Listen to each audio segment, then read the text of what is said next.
This is a production of WKNO Memphis. Production funding for Behind the Headlines is made possible in part by the WKNO Production Fund, the WKNO Endowment Fund, and by viewers like you. Thank you. With the merger of the schools dragging on, some call for a special master to jumpstart the process. Tonight on Behind the Headlines.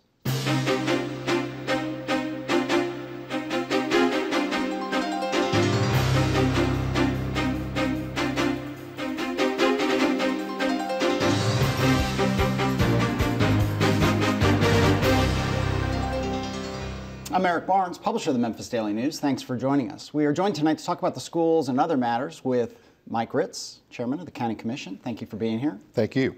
Also Keith McDonald, mayor of Bartlett. Thank you for joining us again. Good to be with you. And Bill Dries, reporter with the Memphis Daily News. We start with, there's lots going on with the schools, but we'll start with the federal judge, Hardy Mays, who is overseeing this process at this point, had a meeting with various parties, including the County Commission, the suburban mayors, other folks, and was, by all accounts, pretty disappointed with the lack of progress that's been made by the Unified School Board, and has talked about a special master, someone who would come in and sort of jokingly, but maybe not so jokingly, referred to as a king who could start making decisions more quickly. Let's start with you, Chairman Ritz. Your take on that. Is that a good move? Is that where we need to go with this process? I don't think there's any question. I really wish we had thought about it earlier. We hadn't thought about it in a while. But we did not meet with the judge. Our lawyers met with the judge. Yes, and it was pretty clear, I think, that the purpose of the meeting Monday morning really didn't have anything to do with the current dispute between us and the suburbs. It had to do with the judge's frustration with the school board, because he said, I'm just going to postpone deciding on the remaining two issues, which he could have done in a conference call. The remaining two legal issues about the laws that went through the state and so on, which we can talk about those in a minute. But the county school board is not a part of the dispute between the county and the suburbs right now. They were invited. Right. And that when they were there, that said everything. He was there. Right. And when they're invited, Mayor McDonald, part of what maybe you all have said, the suburbs said from the beginning, is this is why you didn't want to be in this situation, because big bureaucracies, folks on your side of the table have said, just don't make good decisions, they get disconnected. And that seems to be what Hardy Mays was responding to, that the special master, somebody's got to step in and start moving more quickly, because the new school year is right around the corner. Well, not only the suburban, but even the TPC said early on, we want the special master, someone who's involved from the very beginning so that they see it all the way through till whatever happens. And that was not done, and I think that was a mistake. Now, I'm glad that they're going to remedy the mistake, but even with that, the period of time left to choose a superintendent, and in my opinion, they already have a very good person already in place. John Aitken, who was, I'm assuming you're saying this, yes, who was superintendent of the Shelby county schools. Right. They need to get someone in place ready to go and move this thing forward. Because there's a lot to the TPC plan. There's a lot to trying to get to the budget where it's reasonable. You know, if we always expected that at least the amount that the city of Memphis was paying, that gap would continue to exist because of the need to level up in a number of these areas. Now, my understanding of legislation is they've got 3 years to do that. For whatever reason, they're choosing to try to do all of those in the first year. I think that's a mistake. And hopefully the special master could help with that remedy to say, you know, some of these things we'll do year 1, some of them we'll do year 2, and then we'll do the others in year 3.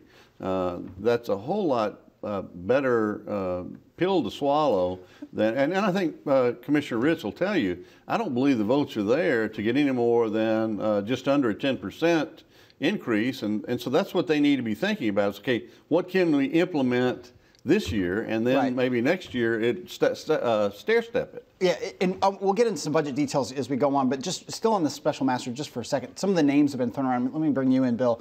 Just names that have been thrown around by who so far, who could step in and be the special master, because it's not necessarily a legal person it just needs to be someone who can make decisions, report back to the judge. Is that correct? Well, and the judge has indicated that it probably needs to be someone who is familiar with the work that's been done, so you don't have a learning curve in all of this. And some of the names that have been suggested by the county commission, the attorneys for the county commission, as well as the attorneys for the city of Memphis and the city council, are 3 members of the Transition Planning Commission: Staley Cates.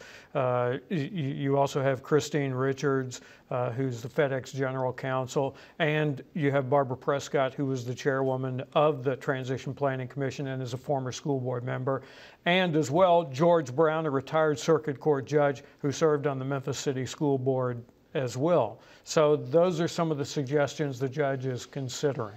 And part of the frustration is, and I think I'm going to turn to you, Commissioner Ritz, is that the lack of decision making. That you all, from a budget point of view, what is this budget going to be? What are they really spending? Have they done the hard work? I think from your point of view and other folks' point of view of making cuts or consolidating services. And that's been the real criticism, is they haven't made some of those really tough decisions. Just Thursday night, there was a vote, one of the controversial votes, to go to outsourced custodial services, which has taken, from a lot of people's point of view, way too long to get that point. But even then, they voted to go outsource, but wouldn't pick a contractor and deferred that for another week, 2 or 3, 4. They did do some changes to benefits to make reduce benefits, I believe, to the city, teachers and so on, to get it in line with Shelby County. But all these other hard decisions, like the superintendent and so on, aren't happening. From your point of view, is the person sitting, I mean, it's the whole commission, but you got to fund this school system, and they're moving very slowly, I assume, from your point of view, to make these decisions. Behind the scenes, I've been meeting with Chairman Orgel and Superintendent Aiken and Interim Superintendent Hobson for weeks and weeks, encouraging them to focus and get down, because my concern was, as the Mayor indicated, is to find 7 votes to provide them financing this year is going to be very difficult. To get over, to have a 10% tax increase, which would be anything over essentially 40 cents, would require 9 votes. And I don't know we ever get to 9 votes on anything at the county commission. And for them to bring essentially what I've been referring to for 8 months, a train wreck of a budget to us, and that's what they have essentially sent with that $145 million. There isn't a snowball's chance. And for them, if they want to blame it on the county commission because they don't have the money, that's fine. Most of the commissioners say we did our best and we'll move on. And but they need to get right. They need to make the decision about the school maintenance. They need to make a decision about privatizing the bus drivers, out in the city, in the county. The superintendent decision, the closing of the schools decisions. Those are the big pricey issues. And if they don't make them, let's put it this way, they're going to have to make those issues, because they're going to be any way they're going to get the money they want. And they're going to have to make those decisions plus a bunch of more difficult decisions. And we've been telling them this for a long time. We got to remember, part of the problem here was Dr. Cash. I mean, I'll be quite frank about it. He was opposing all the TPC recommendations that had anything to do with cost saving. And that's the former superintendent of the city school side. And until he left, which was just 5 or 6 weeks ago, the administrations were in total chaos. Yeah. They wouldn't say it publicly, but they'll tell you privately it was a mess. And now it's much better, because Aiken is clearly the interim superintendent. Dorsey's sort of helping out. But clearly the interim has said he's going to go back. He's not interested in the job in the long term, so you have a more clear cut. So it's sort of long-term everybody's working together now, which is a big difference. It's only going on for 6 weeks. Right. Let me ask you, and then I'll get Bill ask a question here. But from Bartlett's point of view, or your constituents, the people in Bartlett, you hear about this gap in funding, and like you said, it was expected there'd be something around a $70 million gap, which was, the city stepping out. The $145 million, everyone has said that's dead on arrival. But in your mind, are the people of Bartlett ready to pay more taxes for the school system? I mean, is that an inevitability that you think the people in Bartlett are ready to accept, or do they want the Unified School Board to go back and keep cutting until they live within the money that's currently available? Well, it depends on which way you're talking about. Sure. Obviously they've said we'll spend more money if we have local control, because Right. they passed the sales tax revenue in order to do that on a local level.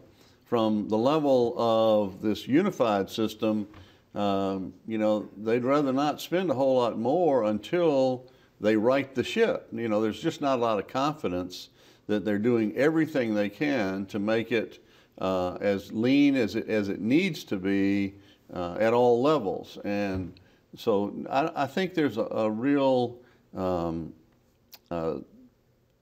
cynical view that, you know, we just don't believe if they have to have 5-hour meetings every time, and you know, people are walking out and yelling at each other instead of just saying, look, these are hard choices, let's agree to disagree agreeably, then you know, they're never going to get to where they need to in time to educate the children. And right now, they're going to educate all the children. So, you know, that was one of the points that people like Commissioner Ritz and others said, well, come on, just give us a year to try this. Well, they're not setting us up for a very good year to be very impressed. Yeah. So. Mayor, on that note, there's a great deal of concern among county school parents about the staffing levels. If the school board were to make a decision to specifically fund and keep the staffing levels where the county schools ratios are now, Commissioner Steve Baser in particular has talked about trying to work out something where possibly on a one-year basis, some of the sales tax revenue from the suburban municipalities might be chipped in to go toward that. Is that something you're agreeable to? I haven't heard anything from him about that. So you're telling me this right now is the first I've heard of that, and I would need some time to think about that.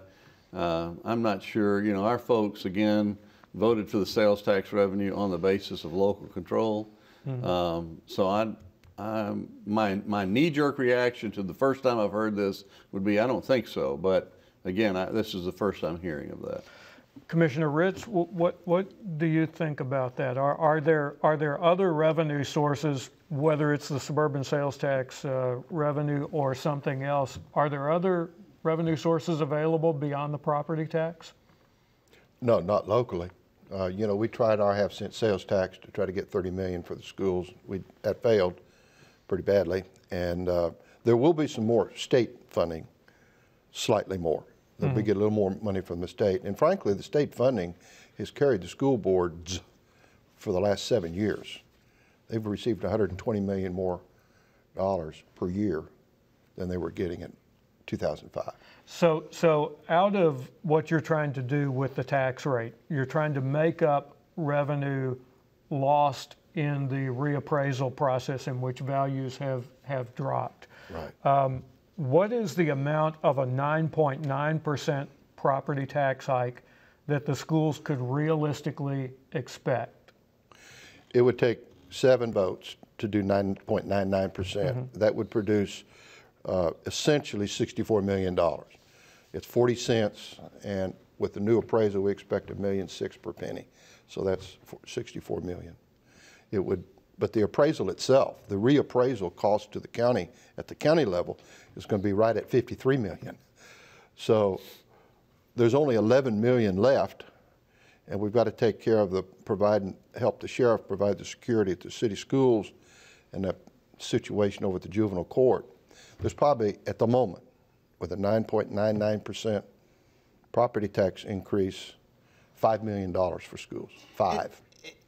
So that's just a striking number, and so I'm going to try to repeat it a little bit because it is, you know, the reappraisal isn't, the numbers aren't official on the property reappraisal, but it's pretty much been previewed that overall, on average, property values are residential, commercial, going to be down 5%.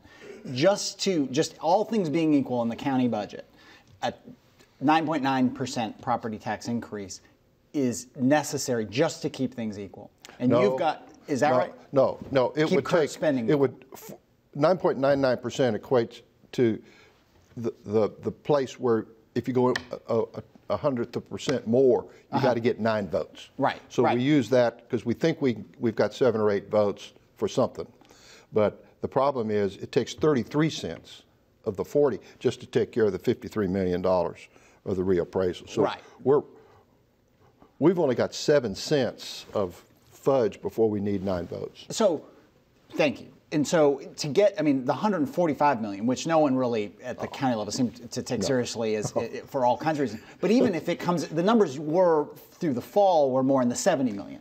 Right. Where does that $70 million come from? Well, if we were, we've been using 60 between Orgel and the two superintendents. For me saying that's an absolute farthest we could go, and I don't know if we can get there. That would require the property tax increase for Shelby County to be 74 cents. Yeah. 74 cents. That would give the schools their $60 million. What about we talked a little bit before the show, and it's been mentioned elsewhere. The city. This goes back. The city of Memphis still owes Memphis City Schools some $60 million or something like that, right? That's about right. That money hadn't been paid. No. Would that fill the gap at least for 1 year? If the city would pay it. What's it? I mean, from your point of view, I'm putting you on the spot. What would it take to get them to pay frankly, it? I've been doing a lot of thinking about all these things. That's a possible source of revenue for the school system.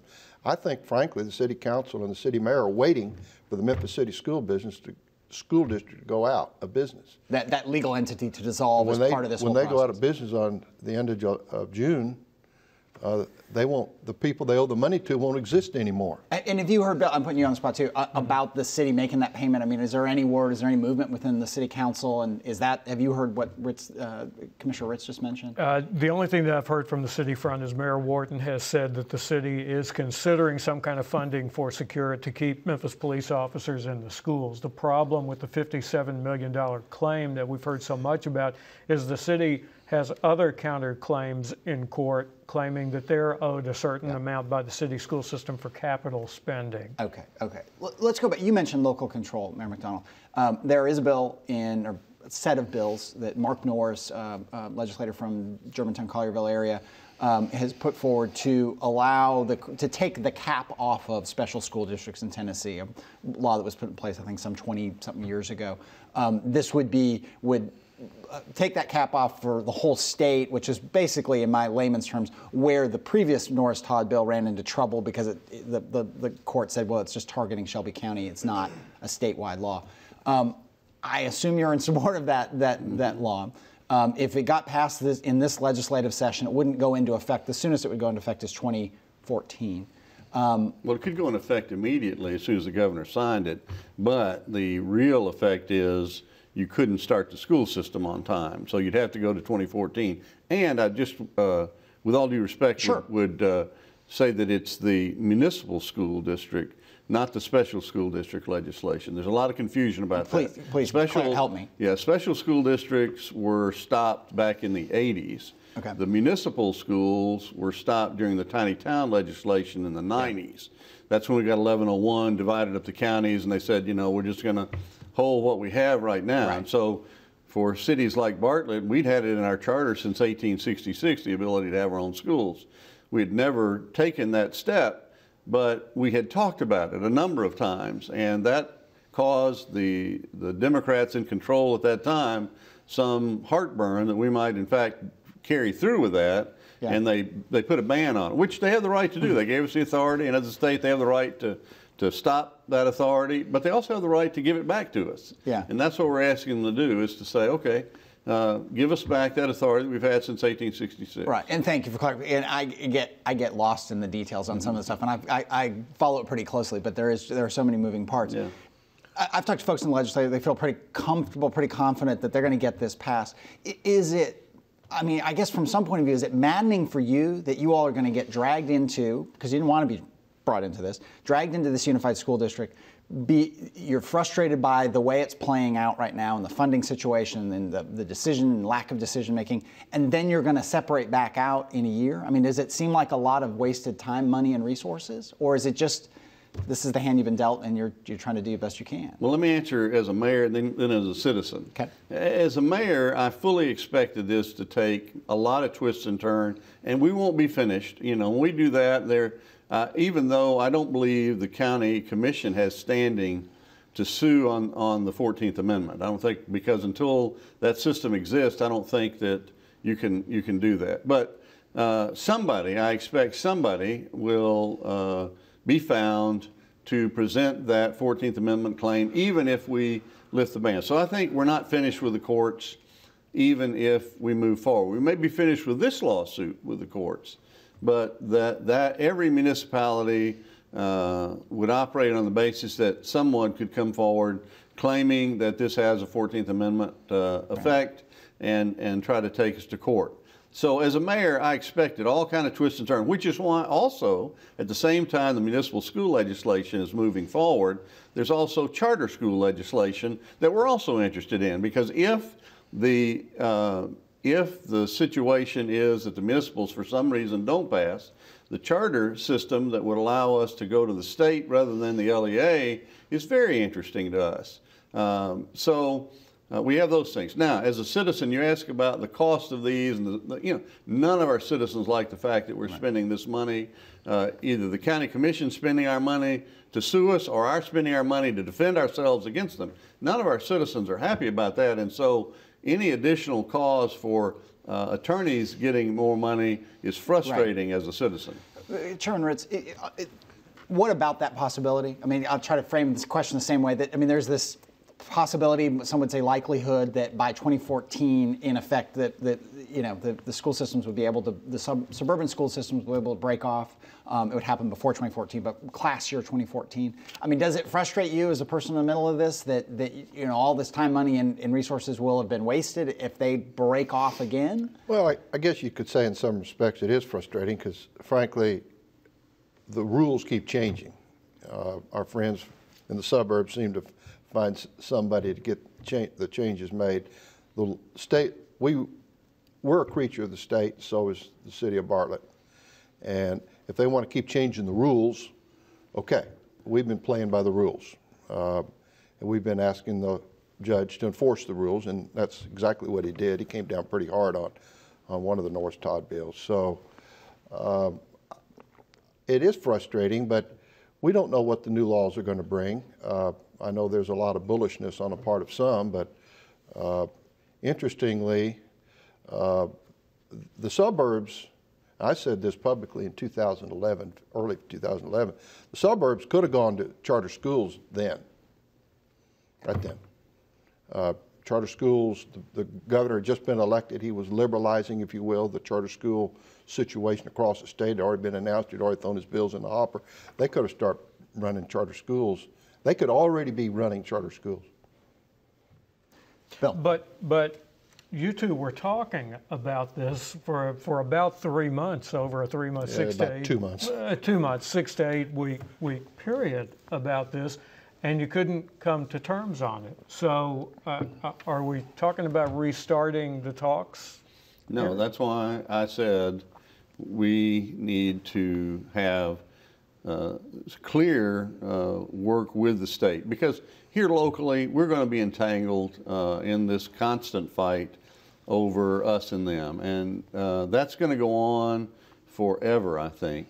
So we're going to have to look to somebody else to have a say in this over the ability for us as a chartered municipality to do what we believe we have the right to do.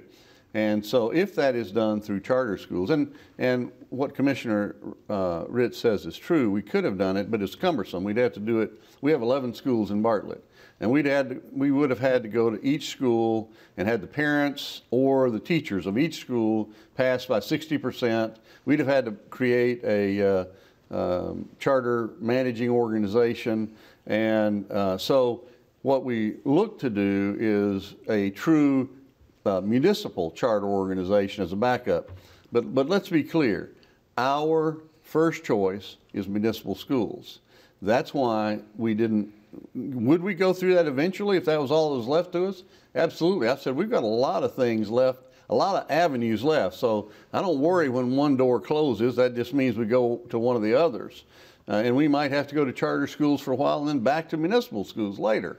Because as the legislative body changes, the ability to get certain laws through change. Mr. Chairman, let me talk about could have and should have. Might the charter school option that you all were talking about have worked if they had been able to negotiate directly with the school board? They have authority to do that right now. They could have done it in 11. They could have done it before they sat down with us in early December, and they could do it right now, today. Let me ask you a question, Chairman Ritz. As we get to, and we get to the last couple of minutes of the show, let's play this with me for a second. Let's play it out and let's say that one way or another, as Mayor McDonald just said, that they exit the unified school board, the suburbs do. Okay, and then it's really pretty much back to the same set of schools that were the old Memphis school system, but now with the funding body, primarily the city funding body out. Okay, and you have a much bigger role as the county commission does because of this new school district. You are frustrated. It's interesting to hear you. You're frustrated with some of the moves of the suburbs. You're also frustrated with the moves of the school board, that they're not moving fast enough and so on.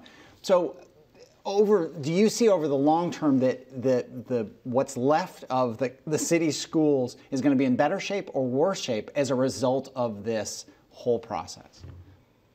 I don't know. Frankly, you sometimes wonder what's going to survive here. As the mayor mentioned, there are, you and him both kind of use the suburbs as one cohesive little group of folks. Quite frankly, they've got considerable different resources available and needs and leadership issues. And I don't see it all being just a bed of roses out there. There are differences between the suburbs. Two of the suburbs, or actually three of the suburbs, don't have many resources at all. They don't have much property tax. They don't have much sales tax.